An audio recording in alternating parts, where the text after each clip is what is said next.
بسم الله الرحمن الرحیم. به نام یاد خدا. هموطنای عزیز، بینندگان خوب شبکه جهانی آریانا، امیدوار هستم در هر کجایی که هستین جور صحتمند سرحال باشین. به گزارش ویژه ما خوش آمدین. ما در این گزارش امروز آمدیم به غرب کابل، به منطقه دشت برچی، بازار بریگریشن، شهرک صفا. ای که امروز ما چرا آمدیم به این منطقه ریگریشن در شهرک صفا و دشت برچی؟ امروز آمدیم به طرف یکی از فامیلا، بگویم یکی از خانوادهایی که واقعا یک اختراع بسیار جالب کردن. ما در کشور ما داریم جوانایی را، داریم افراد اشخاص را داریم که بسیار با دانش هستند، بسیار در ذهنشان چیزهایی هست که میخواین اختراع بکنن، یعنی بسیار زیرک هستن، هوشیار هستن، تلاش میکنن برای که یک چیز را اختراع بکنن که به مردمشان، به وطنشان، حتی طرحهای خیلی کلان. یکی طرح از اینا چی است؟ طرح از اینا یک بخاری گازی ساختن. خب بخاری گازی داریم در کشور ما، اما این بخاری گازی بسیار متفاوت است. ما دو رقم گاز داریم، یکی گاز مایع داریم، یکی هم گاز بخار. تفاوتی بخاری گازی دیگه است که اینا از گاز بخار ساختن. این که چی رقم است ما دیگه حال در مورد صحبت نمیکنم.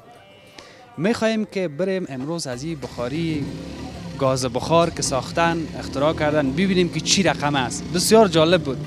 ما پیش از این که گزارش بسازیم یک بار دیدیم از نزدیک، اما حالا میخوایم که با شما یک جای بریم به داخل ببینیم که اینا از کجا شروع کردن، در کجا ختمش کردن.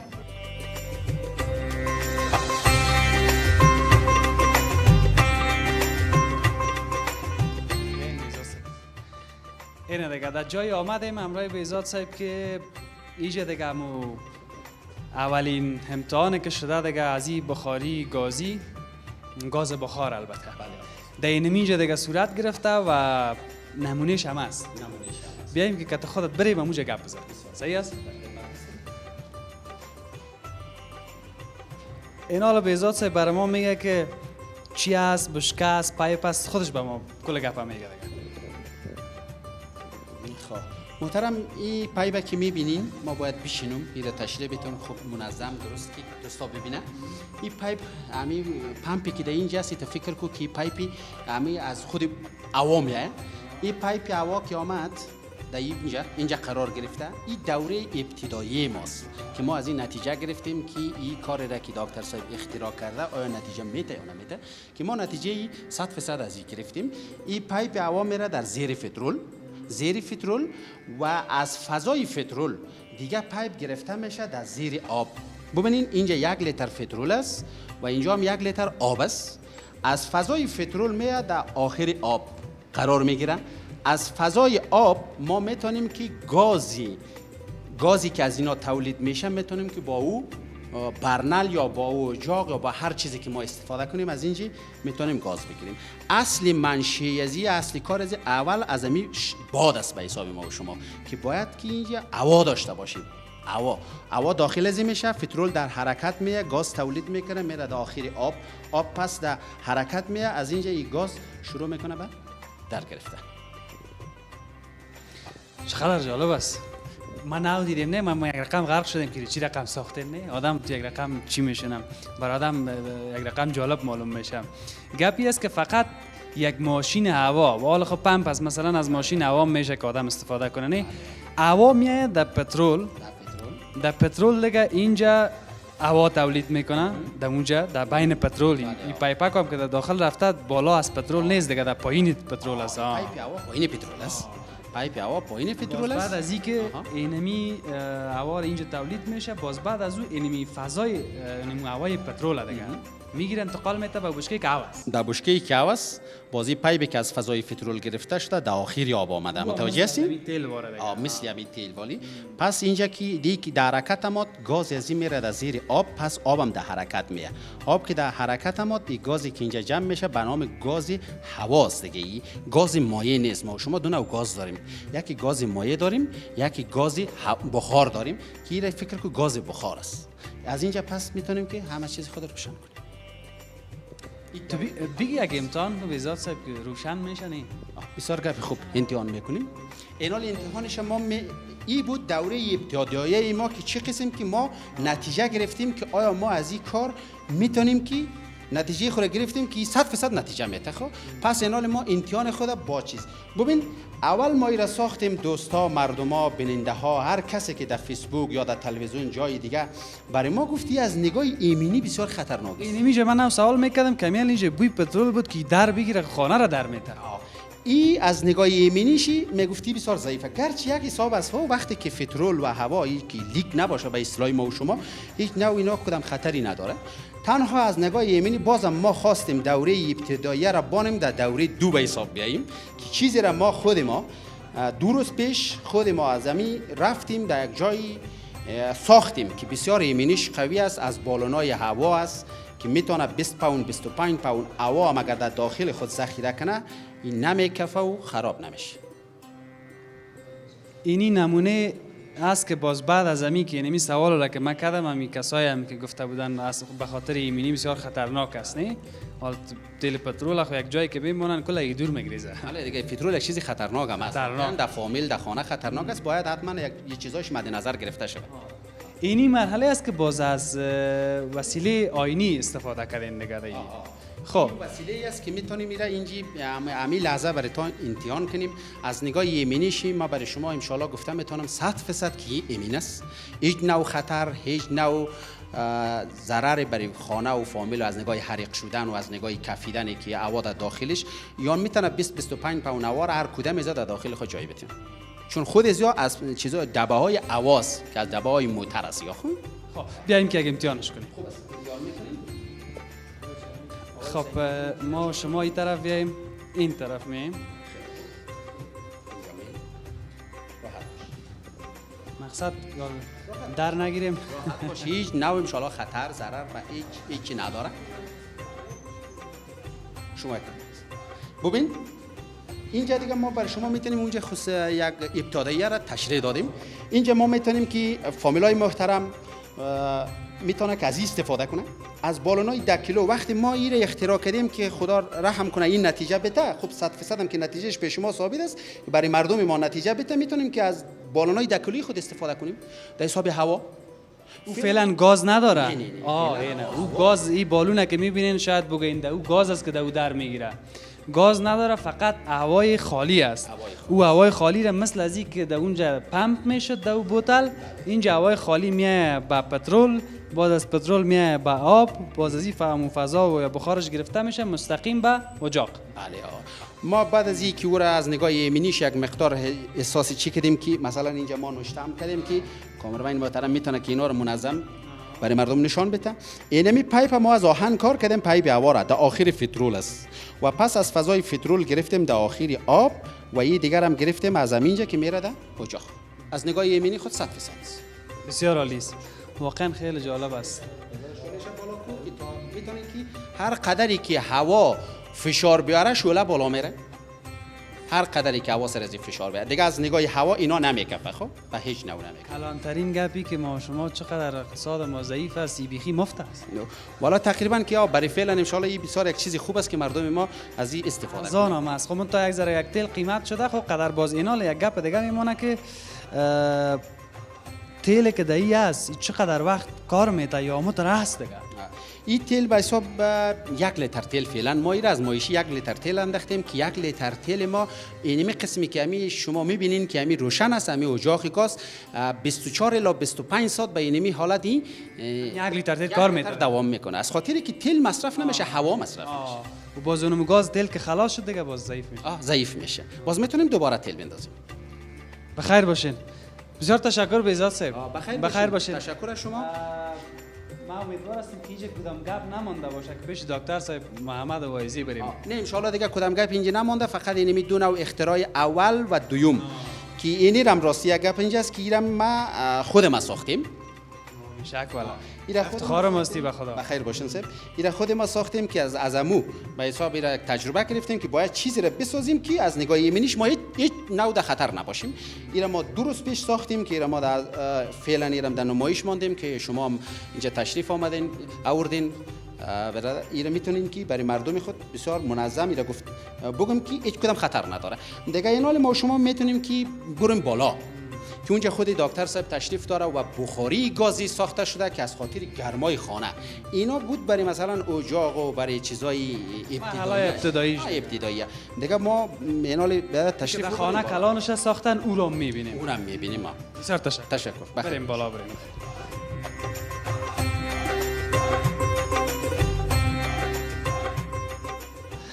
ما در این گزارش نه تنها امروز که گفتم این گزارش ما متفاوت است که ما از بخاری گاز بخار گپ میزنیم که یک اختراع بسیار خوب و منبع اصلی کسی که اختراع کرده امو نفر اول یا اصلیش جناب دکتر صاحب محمد وایزی هستند.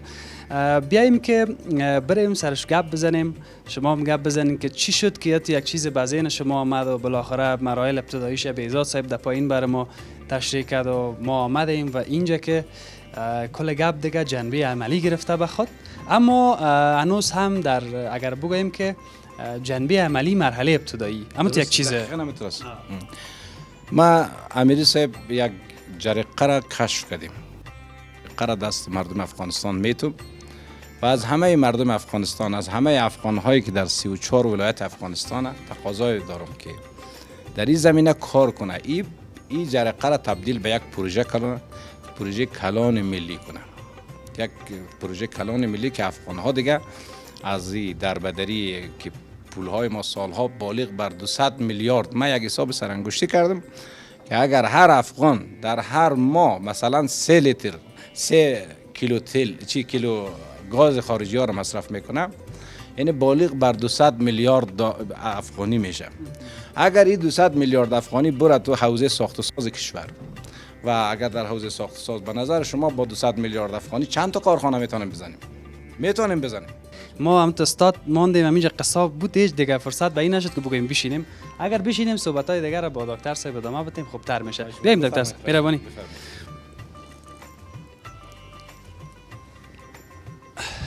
صحبت‌ها تا قسمت بود دکتر صاحب که روی طرحش گفتین که یک جرقه است که میخوای میره به شکل کلانترش ساخته شود، سرمایه گذاری شود که خیلی خوب است هم بر اقتصاد ما.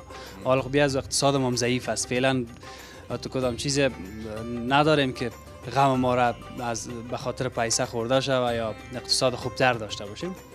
با او خاطر بیایم خوب است دکتر صاحب خودت از ماشین هوا اما قسم مستقیم سر کل گپایش به ترتیب برین، من سوال نمیکنم شما توضیح بدین خوبتر است. خب ما بهتر بود که سوال این بود که مثلا چی شد که ما دست به این کار زدیم، چرا مثلا ما دست به این اقدام زدیم و چرا این فکر کردیم، این فکر از کجا به ذهن ما آمد؟ بله دقیق پیشتر اگه متوجه شده باشین من پرسان کردم گفتم چطور شد که تو یک طرح شما ریختین؟ ببین امیر صاحب، وقتی که شما از یک مردم باشی زجر اون مردم رو ببینی، زجر مردم که دیدی خودت هم زجر میکشی و عاشق میشی که اون مردم از اون زجر بیا بیرون، تلاش میکنی، فکرت متمرکز میشه به اون. ما سالها که مردم دیدیم، غربت مردم دیدیم، دربدری مردم افغانستان دیدیم، کشورهای همسایه. مثلا ما که در ایران زندگی میکردیم اونا تقریبا در همین میزان که میشه همون یک بخاری داره و بخاریگاه خود چلان میکنه، فقط در 15 حمل او را باز همون چیزش یک اهرم داره که در ایران میگه شیر گاز، او شیر میبنده بخاری خودم جمع میکنه. ولی ما افغانا که در تقریبا از میزان که تقریبا 2 ماه ما فقط میلرزیم، اطفال ما میلرزه، بچهای ما میلرزه، خانواده‌های ما میلرزه از سرما، بسیار آسیب میبینه مردم ما.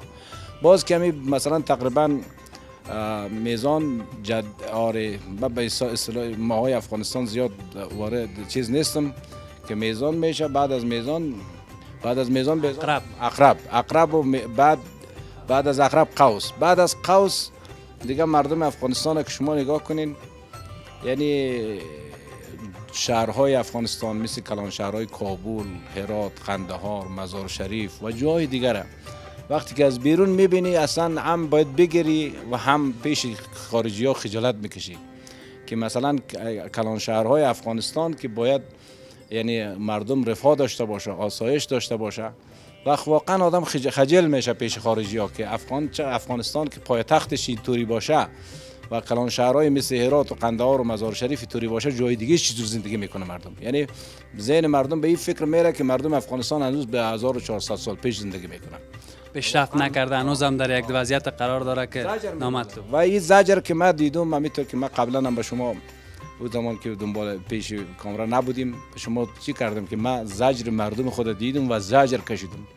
من کت خانواده خو البته که من قبلا هم روی از این کار کردم. یک دفعه مثلا روی بیوگاز کار میکردم، تقریبا دهه 1380 بود که باز یک چند مدت کار کردیم. ما یک تیم 12 نفره بودیم، باز نتیجه خوب نگرفتیم. باز سال 90 شد، سال 90 هم کار کردیم، باز نتیجه نگرفتیم.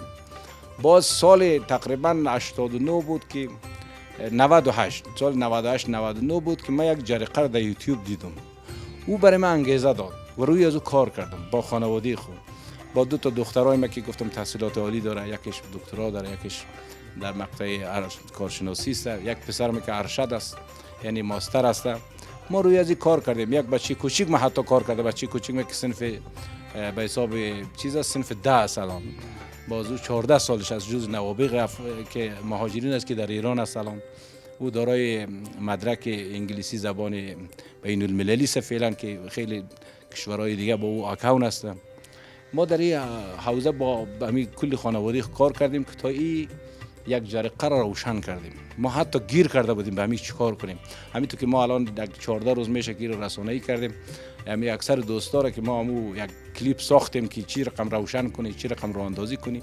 مردم از ما سوال زیاد میکنه، یک نفر رو میبینیم 10 بار از ما سوال میکنه و ما همین مشکلات داشتیم. الحمدلله فعلا یک جرقه را روشن کردیم از بخار پترول و از بخار آب. این دو تا بخار که با هم تبخیر میشه، گاز بخار تولید میشه. این دو پروژه داره، این دو مرحله داره. یک مرحله است که مردم عادی، مردم غریب افغانستان میتونه در این شرایط فعلی از همین استفاده کنه. هیچ خطر اونچنانی که در رسانه‌ها تبلیغ میشه که خطر داره، چقدر کشته میشه، چقدر مردم چی. اگر مردم یک نخبه افغانستان در این مسئله یک کم فوکس بکنه که مثلا فرض کنه یک کم مردم آموزش بده، یک کمی مثلا مردم طریقی زیر راه‌اندازی شه، این زیاد خطر اونچنانی نداره. یک مردم غریب میتونه در شرایط فعلی از این استفاده کنه. بریم پیش از همه بخاری اصلا او را ببینیم که اونو چقدر مصرف شده سرش، که حالا سر تیل پترول و بشکش و آب و بشکش رو گپ زدیم، سر ماشین هوام گپ زدیم، حتی از یک پمپ بایسکل هم میشه که در مرحله ابتداییش بیزا جان گفتن. بریم به طرف بخاری، میریم دیگه صحبت ها را موجه میگیم. آره باشه.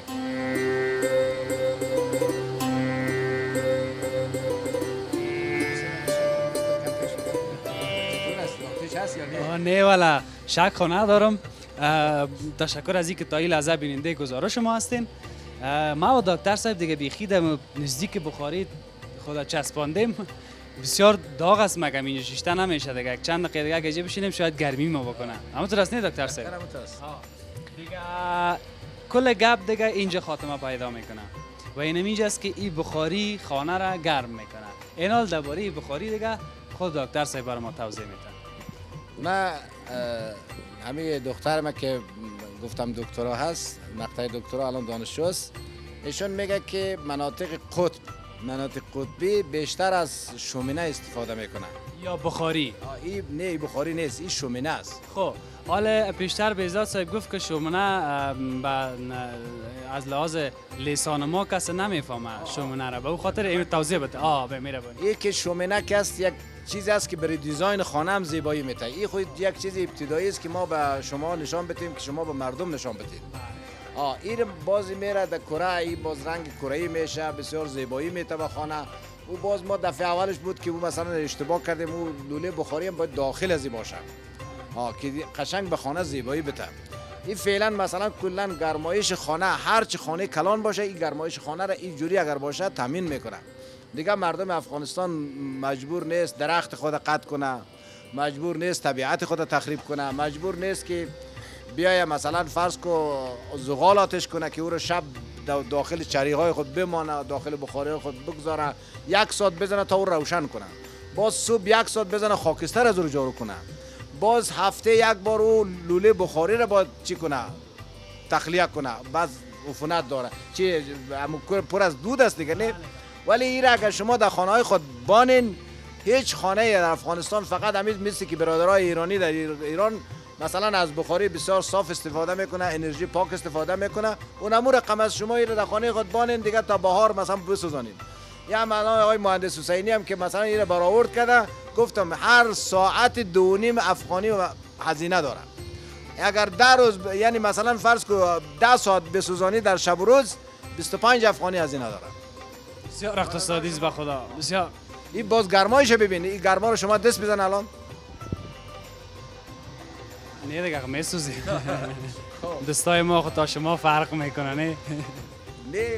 بزرگا دستایش پخته است، تجربه داره، گرمی و سردی رو دیده. غیر از خودکار دادید خود دیگه چیز دیگه نگرفتیم. میفهمم هر چی کس پخته است. از شما پخته است. ما هنوزم اگر بگوییم که یک حد تحصیل کردیم، لیسانس هستیم، اما هر چی که باشه بزرگا بزرگ هستن، کوچکا کوچک هستن. خواهش می‌کنم شما بزرگوار هستین، شما انشالله که آینده افغانستان شما بسازین، آینده سازان شما هستین. ما یک شعله روشن کردیم دست شما جوانا میتیم. یعنی شما باشین که نمت شعله را دست ما بتین که ما به شما جوانا فکر میتیم، ولی فکر شما باید تعقیب کنید. قربانتان. بسیار زیاد تشکر. سری چقدر مصرف آمده؟ یک کم سرصدا داره که سرصداش به خاطر اولی است دیگه. یک پرسان میکردم اول مصرف شه پرسان کرد. مصرفشون چنانی نیست، این میره کلش که بخوای جور کنی میره شاید 5-6 هزار 7,000 مصرف داره. ایشان به خدا اقتصادی. چیزم بگم که مثلا نظامی بخاریایی که مردم دارن، اگر این چون افغانا بسیار وارد است نه، همین بخاریای ترک مثلا بخاریای داخلی را میشه یک چیز بسازه، یک داخلش یک گوجاقک بسازه که از همونا میشه استفاده کرد. الان یک از همین فامیلای ماست که ما بهش فقط امیر رو ساختیم، یک گوجاقک داخل بخاری ترکی خود مانده، از او گرمایش استفاده میکنه. دقیق بسیار عالی. لازم نیست که بخاری خود پرتیم بیرون. دقیق. دکتر صاحب گفتن که این ابتدایی است. این خو حالا شاید به فکر شما بیاید که آلوشتوکا که در خانه باشه که در این دست بزنه خو میسوزه. بسیار سوالا هست نه، اما این ابتداییش است. گفتن که آقای حسینی طرح دیگه را ریختن به شکل تزئینی یا مقبول ساختنش و در پالیش که بعض وسیله‌های دیگر را داشته باشن که باز دست نسوزن. همونطور دست نمیسوزه بود. این باید روش کار روش کار شد. امیر و امیل گفتم برای مردم که فقط هدف ما این بود که به مردم نشان بدیم که با این گاز بخاری که الان ما به مردم معرفی کردیم، با این گاز این ما گرمایش خانه‌های خود، هتل‌های خود مثلا همه جا را میتونیم تامین کنیم. با این گاز که از نانوایی‌های ما، همین داشای نانوایی کاملا گرم میآید، داغ میشه، قابل نان پختن نان است. و همینطور حمام‌های ما که مثلا بسیار آلودگی ایجاد میکنه، حمام‌ها میتونه در داش حمام خود، مخزن حمام خود از این استفاده کنه. یعنی با این چیزی که ما الان به مردم افغانستان هدیه کردیم، این را یک عطیه الهی میدانم و این باور من است که 99% مشکل یعنی سوخت کشور در داخل کشور حل میکنه. بسیار عالی. 1001 رقم ویژگی داره این بخاری. اما فرصت گزارش ما کم است. بسیار زیاد تشکر جناب دکتر صاحب. گفتنی پیام گپ را که من پرسیدیم و واقعا هم که باید گسترش پیدا بکنه به ولایت افغانستان، هم از لحاظ اقتصادی، هم فضای آلوده. گفتم 1001 رقم ویژگی داری بخاری. گفتنی اگر باقی مانده، گفتنی ما است که ملت افغانستان متحد شود، یک ملت بسازیم. باید یک ملت شویم به نام افغان، به نام افغانستان. یک ملت بسازیم که در صحنه منطقه و کشورهای جهان سر خود بالا بگیریم. یک ملت شویم که او ملت دارای اقتدار باشه، دارای عظمت باشه. و ما تقاضای ما از جوانای افغانستان است که خود باور کنه. هر زمان جوانای ما به خود باوری رسید، کشور ما روی خودکفایی حرکت میکنه. از دولت تقاضای ما است که جلوی فرار نخبه از افغانستان بگیره. این که نخبه افغانستان فرار میکنه یک توطئه جهانی است، یک توطئه منطقه‌ای است. حتی کشورهای منطقه در همین توطئه دست دارند. یعنی بیشتر سعی تلاش بر است که نخبه افغانستان از کشور فرار کنه. یعنی مغزها از کشور فرار کنه، برو بیرون. و ما دولت افغانستان میخوایم بگم که اگر نخبه ها از افغانستان بره، مغزها از افغانستان فرار کنه، افغانستان جور نمیشه. امنیت آمده در کشور، امنیت بسیار چیز خوبیه، ولی تنها امنیت مشکل افغانستان حل نمیکنه. باید در افغانستان متخصصان باشه. مغزها افغانستان میتونه بسازه، افکار میتونه افغانستان بسازه. پالیسی های ملت سازی، پالیسی های دولتداری، پالیسی هایی که در حوزه دیپلماسی باشه، نخبه ها میتونه افغانستان کمک کنه، اما غیر نخبه ها افغانستان نمیتونه کمک کنه. بسیار تشکر دکتر صاحب. بخیر باشید. سلامت. موفق باشید. بخیر باشید. تشکر از شما هم که بیننده گزارش امروز ما بودین. چیزهای چیزهای زیاد را آموختیم امروز از این گزارش ما و شما. من مطمئن هستم که شما هم چیزهای خوب را گرفتین از این گزارش.